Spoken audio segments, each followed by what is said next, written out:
new livestock. It's moving in day for these dung beetles. Not very often that new livestock arrives in an ice cream container. And these arrivals are settling into their new home, a fecal environment on Simon Thompson's Ruapuki farm. I think that should be okay. Yeah, it's just a bit weird because, you know, you're releasing these little fellas and there's very little to see with them once you've put them in.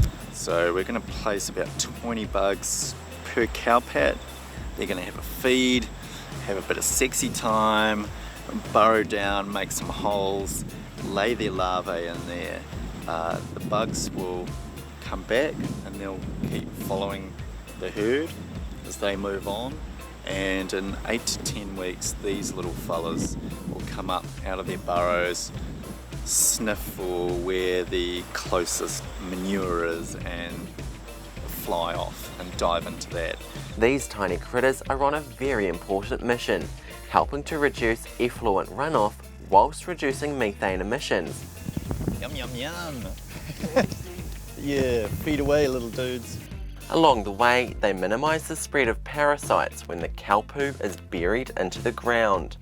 So these burrows with this species are about 20 centimetres deep, so we're wanting, so that is integrating the manure down to that depth. It's bringing subsoil up with their digging, so that mixing is good for the soil profile, creating aeration and drainage channels.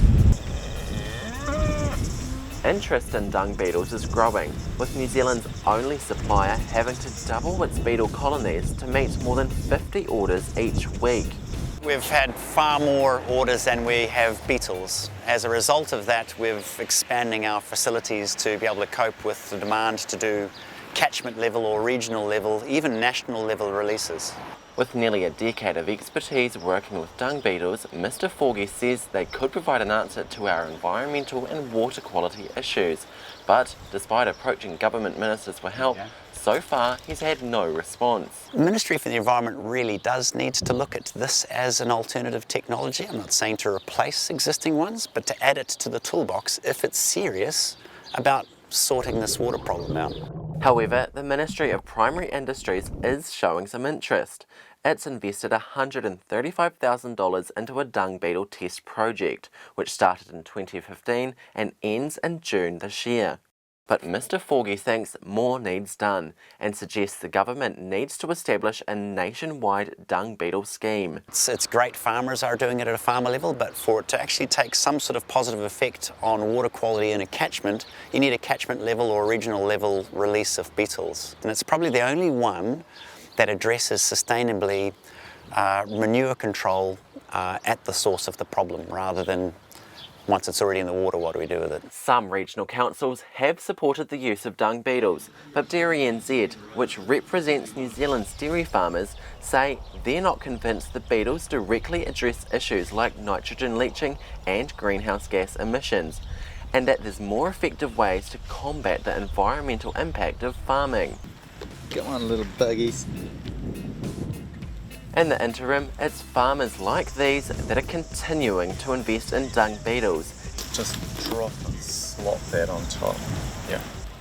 And he's convinced it works. Yeah, scrapey. Animals will naturally avoid grazing around a cow pat. They don't want to eat next to their buddy's poop.